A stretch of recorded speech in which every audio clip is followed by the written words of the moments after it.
I've done this for a long time, this work now, 30 some odd years. I don't talk so much about myself anymore. It's much more interesting to me to talk about the work itself. But this is different today, so I try. And the transition, long time between just hearing about it. Remember, that was one night in the evening with a group of other people on the road in San Marcos Square. I hear a story. To translate that into action took a long time, and the action was only phone calls. And it took much longer than that to do anything more. Although now I had learned it is possible. So I went back to work, went back to school at night, that sort of thing. Always with the feeling, I must do something. I must do something. I met a lot of amazing and wonderful people, good people who were close to me. Spent a lot of time with some of the folks, and eventually we'd fall into a conversation, and sometimes we'd cry together, as it goes when you talk about such things.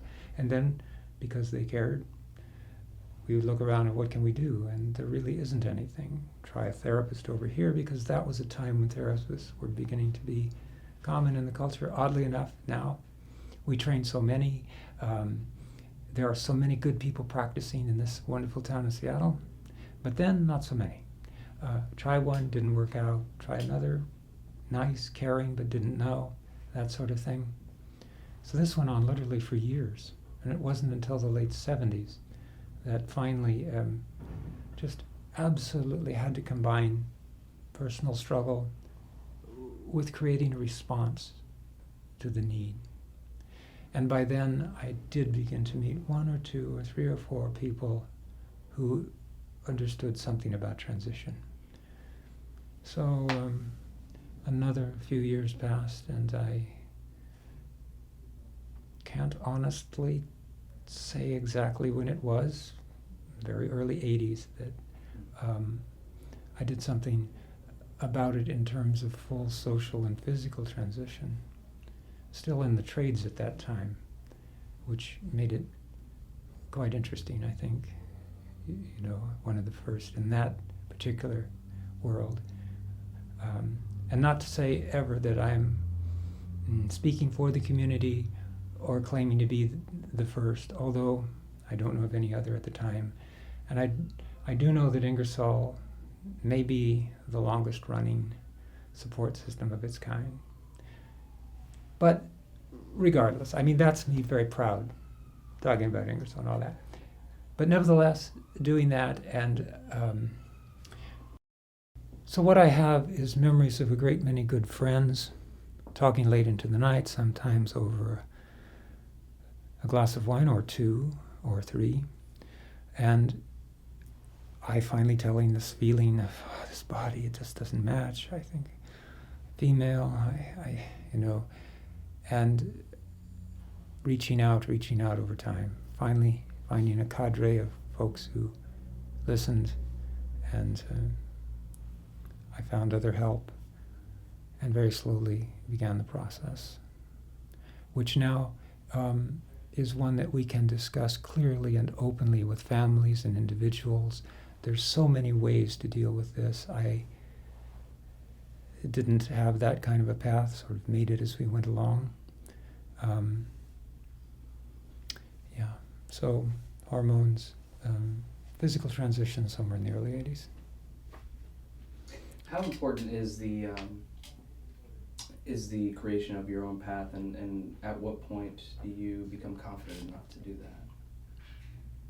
Cannot speak for all when I talk about when someone makes these kinds of transitions. We have literally seen thousands upon thousands upon thousands of individuals at Ingersoll over these many years since it began. And every one of them has a common and yet different story, not unlike any other group of people coming into community. But the fact does seem to be that this deep core sense of self, that's present everywhere. Doesn't matter what culture, doesn't matter what place, it's there.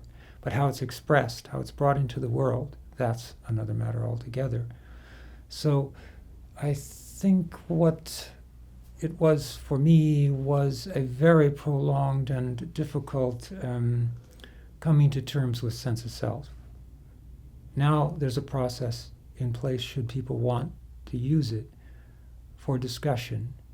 There are treatment guidelines. There are guidelines for just discussing without official treatment, all of that. In those days, we, and I'll say we because there were plenty of others trying to figure it out there, we made it up as we went along in many respects. And part of it was just, who's to say at a point like that? You might have a wiser person beside you who knows more offering advice, but there's no culture, there's no community in which to place that advice and weigh it against other advice. So many of us, I certainly did, would move it in our own way. Yeah. And really, the whole business of becoming is not so much any, well, I should say for me, not so much any act of doing, medically or psychologically, but it's an act of being in the world. I mean, from funny to tragic. I mean, funny might be still being in the trades as I was, and going to work and having a member of the public come up to one of the work crews and say, "Where's the boss?" or "Where's the lead?" Well, I'm the lead. No, where's the real? Because I'm presenting female. I am female. And at that time, a woman running a crew was not. It was unheard of, I'm sure. Well, it might have been there, but pretty rare.